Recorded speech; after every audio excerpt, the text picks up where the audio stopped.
Estamos no Sindicato dos Médicos de Minas Gerais. Meu nome é Vanessa, diretoria do Campanhas. Estamos com Cristiano Maciel, diretoria de mobilização, e Cristiano Pedrosa, do nosso jurídico. O tema dessa noite será acordo coletivo e convenção coletiva. Temos bastante questões a acrescentar a esse tema, com pessoas que já vivem experiências nessa área. Cristiano, você que já foi responsável por tantos acordos coletivos dentro do CIMED, né, numa frente de trabalho tão ampla, você poderia repassar para nós, citar alguns acordos coletivos realizados, né, alguns ganhos possíveis nesses acordos, né, quais são os benefícios que se pode obter nesse tipo de acordo? Boa noite, obrigado pelo convite, Vanessa. O acordo coletivo de trabalho é um instrumento muito importante para agregar benefícios ao trabalho médico realizado por meio da CLT, conhecido aí entre os médicos por carteira assinada, né? Existem situações específicas que podem ser feitos acordos também, mas principalmente no meio médico são os médicos que trabalham via CLT. Nós temos grandes acordos, né, com grandes hospitais, grandes entidades, grandes instituições de saúde, dentre eles a Santa Casa, de BH, o Hospital Risoleta Neves, o Hospital Célio de Castro, o Hospital Sofia Feldman, a UPA Centro-Sul, que é gerenciada pela Fundep, né, vinculada ao FMG, com a Prefeitura de Uberlândia, que apesar de ser um serviço público, a gestão da saúde em Uberlândia é feita por meio de OS, né, organizações sociais, que contratam os médicos via carteira assinada. Então é um acordo grande com a Prefeitura de Uberlândia. Mais recentemente tivemos também um acordo com os trabalhadores da Unimed Aeromédica. Então, antes de entrar assim, nos detalhes desses nossos acordos, né, eu vou passar aí para o meu xará, Cristiano Pedrosa, advogado, para falar um pouquinho para a gente sobre a prerrogativa, a base legal, do ponto de vista jurídico, o que é o acordo coletivo de trabalho.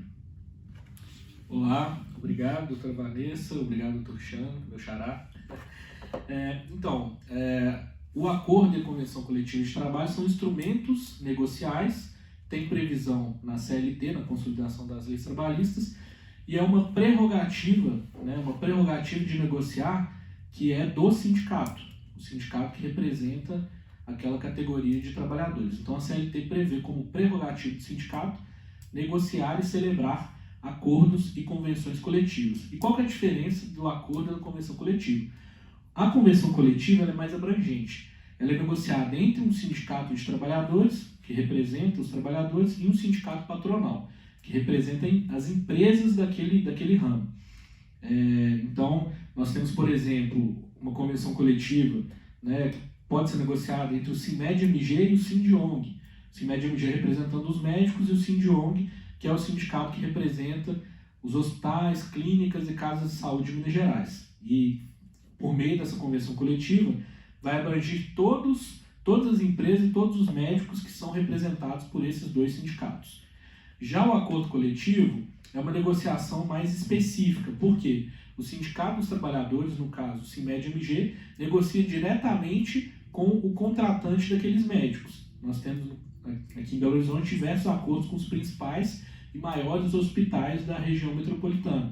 Então nós temos acordos coletivos, que é um instrumento negocial que é feito diretamente entre o Sindicato dos Trabalhadores e aquele hospital ou aquela empresa que contrata os médicos. Aqui no Sindicato dos Médicos, nós entendemos que o acordo coletivo ele é melhor por ser mais específico. Nós conseguimos chamar esses médicos daquele local para a assembleia, que deve ser convocada, somente por meio de assembleia que a gente pode formalizar e negociar um acordo coletivo de trabalho. Então essa assembleia ela é convocada, os médicos comparecem na assembleia, que pode ser presencial ou virtual. A gente tem adotado muito o meio virtual, que a gente consegue angariar, né, mais médicos para participar da assembleia, o que é muito bom, por meio da facilidade. Então o sindicato convoca essa assembleia, os médicos comparecem na assembleia e a gente extrai daquela primeira assembleia as pautas de reivindicações daqueles médicos. Oficia o empregador com essas pautas de reivindicação e inicia as negociações. É comum que durante um acordo coletivo, o sindicato convoque 3, 4, 5 assembleias, porque é uma negociação. E o sindicato é somente um porta-voz daqueles médicos. O sindicato não toma nenhuma decisão por conta própria. Todas as decisões são tomadas em assembleia. Então, é muito comum, nós enviamos uma pauta de reivindicações pedindo, por exemplo, 20% de reajuste salarial. O hospital nos retorna falando, olha, eu só posso dar 5%. A gente leva para a Assembleia e a Assembleia decide, vamos aceitar os 5 ou não. Normalmente, né, por meio dessa disparidade, não aceita. A Assembleia, não, a gente não aceita 5, vamos tentar 10. E aí a gente vai negociando. E na maioria dos casos a gente consegue melhorar bastante as condições, né? Em todos os casos, na verdade, a gente consegue melhorar as condições de trabalho e trazer benefícios para aqueles médicos. Né? Então, o acordo e a convenção coletiva têm essa relevância e essa importância. Trazer benefícios adicionais ao que já está previsto em lei. Benefícios, direitos, melhores condições de trabalho ao que já está previsto em lei. E o Sindicato dos Médicos, que é o sindicato que representa os médicos, tem essa função de levar essa vantagem para os médicos. Então, o sindicato, né, vai ser um meio de negociação e o empregado ele tem sua voz na Assembleia. Né? Então, é interessante porque esses direitos, com certeza, vão ser somados nessas negociações. Né? E pode ser subtraídos os direitos desses trabalhadores nessas negociações? Como que é isso? A CLT ela prevê o que pode ser negociado e o que não pode ser negociado para redução ou supressão. Então, os principais direitos, né, o salário, a proteção do salário, FGTS, 13º, uma hora extra de no mínimo 50% e vários outros direitos não podem ser reduzidos ou suprimidos por meio do acordo coletivo.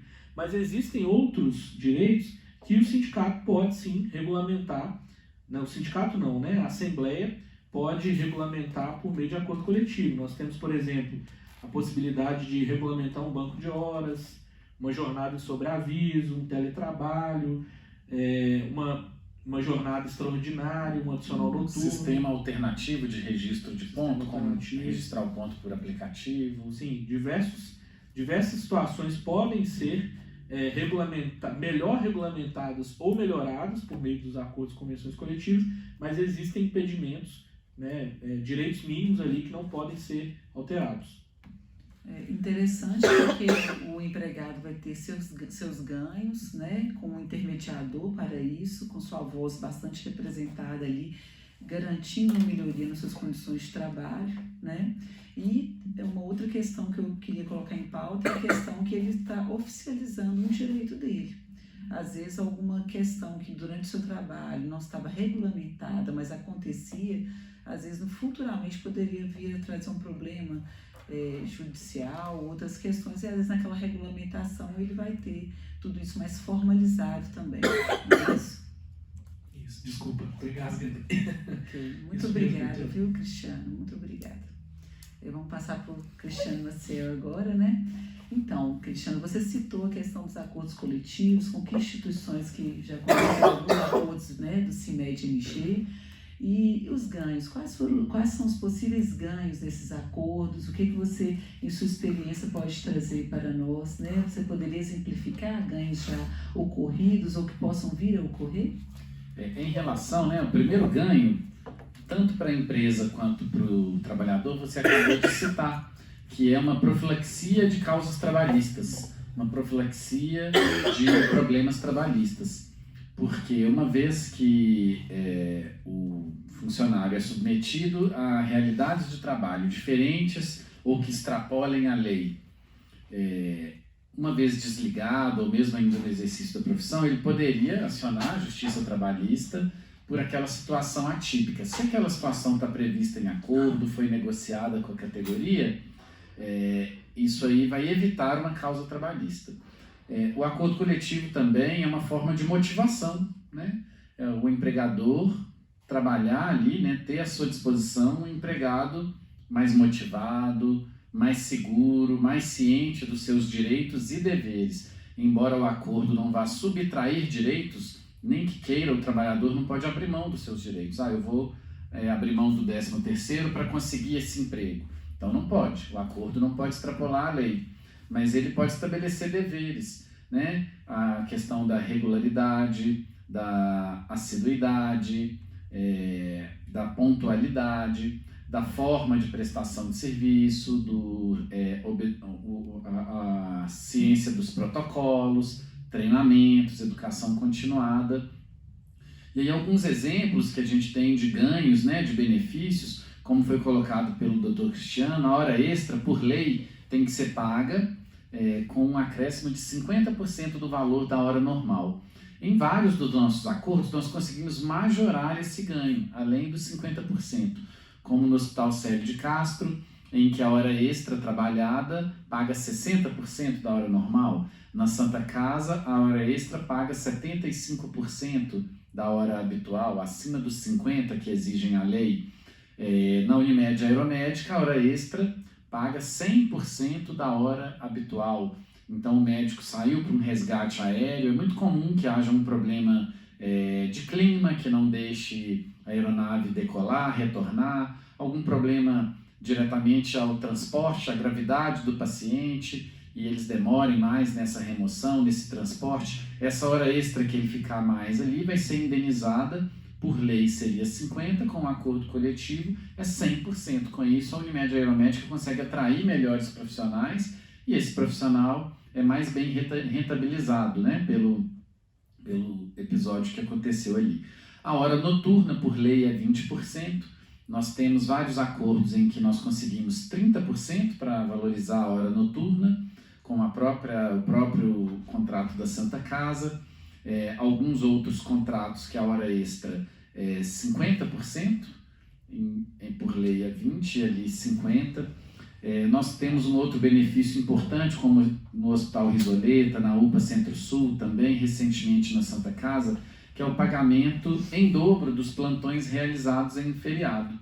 Não só para o médico que troca plantão para aquele dia, mas mesmo o médico, né, diarista, muitas vezes chega o dia de trabalhar no feriado. O diarista, os setores eletivos são dispensados de trabalhar. E o plantonista está ali trabalhando, enquanto o restante da sociedade toda está gozando o feriado. Então, nada mais justo do que remunerar esse plantão em dobro, mesmo se é um plantão habitual daquele médico. Os reajustes salariais, muita gente pensa, né, Cristiano, que o reajuste salarial é automático, que automaticamente todo trabalhador CLT tem direito ao reajuste do salário anual. Isso não é verdade. O reajuste do salário mínimo ele acontece anualmente pela taxa que o governo definir. É a discussão política que nós estamos vendo aí, se vai ter ganho real, se não vai ter ganho real. Mas um funcionário que ele não é atrelado a INPC, IPCA, isso não está atrelado. Ele que é um empregador pode conceder, uma dúvida mas também comum, não pode. Né, dos nossos participantes em assembleia. O reajuste tem que estar vinculado? Não. E nem mesmo ao salário mínimo. Então, o salário mínimo é reajustado. Mas o salário de um trabalhador CLT que ganha acima do mínimo, não necessariamente ele tem que ter nenhum tipo de reajuste e vinculado a nenhum índice. E é por meio do acordo coletivo de trabalho que nós vamos negociar esse índice. Sempre a gente tenta ganhar uma média dos índices inflacionários com algum tipo de ganho real. Mas, quando isso não é possível, nós tentamos pelo menos minimizar essa perda salarial em relação à inflação, principalmente pelo IPCA, pelo INPC. A questão da insalubridade é muito importante. Hoje, por lei, já em súmula, né, do Supremo Tribunal Federal, o adicional de insalubridade, pode ser insalubridade mínima, máxima, né, ou média, ele incide sobre um salário mínimo, independente do salário daquele trabalhador. E por meio do acordo coletivo, a gente pode buscar essa incidência da insalubridade sobre um valor maior. Como, por exemplo, nós temos no Sofia Feldman, ao invés de incidir sobre um salário mínimo, ele incide sobre 3 salários mínimos. Nós temos nos hospitais relacionados vinculados à EBSER, como a UFMG, também alguns funcionários da Fundep, algumas federais do interior de Minas. Na EBSER, a insalubridade incide sobre o salário base, que é a nossa pauta padrão ouro. Uma pauta que a gente sempre busca, achamos mais justa, foi perdido essa votação no Supremo, mas o Supremo não proibiu que se pague a insalubridade sobre um valor maior. tem que ser no mínimo sobre o salário mínimo, mas pode ser a mais por meio do acordo coletivo. A majoração também do tempo da licença maternidade de 120 para 180 dias, a licença paternidade de 5 para 15 dias, e aí outros ganhos possíveis que a gente sempre tenta. Um exemplo que eu gosto de dar, no acordo coletivo dos funcionários, colaboradores aqui do CIMED, eles ganham uma folga no dia do seu aniversário, e algumas empresas praticam isso, auxílio creche, vale transporte, então todos esses benefícios que foram citados aqui, vários deles nós conseguimos nesses vários acordos que nós conseguimos abranger. Então eu queria deixar esse recado final aqui para o médico, já da minha participação. Você, médico, que trabalhe por meio de carteira assinada em qualquer clínica, hospital, que tem um grupo de médicos trabalhando ali, né? Se organizem, conversem, procure o Sindicato dos Médicos, entre em contato conosco, se filie, chame para uma reunião no seu local de trabalho e nós vamos discutir com o seu empregador a realidade do seu local de trabalho, a possibilidade de estabelecer um acordo coletivo que vai ser bom para ambas as partes, né?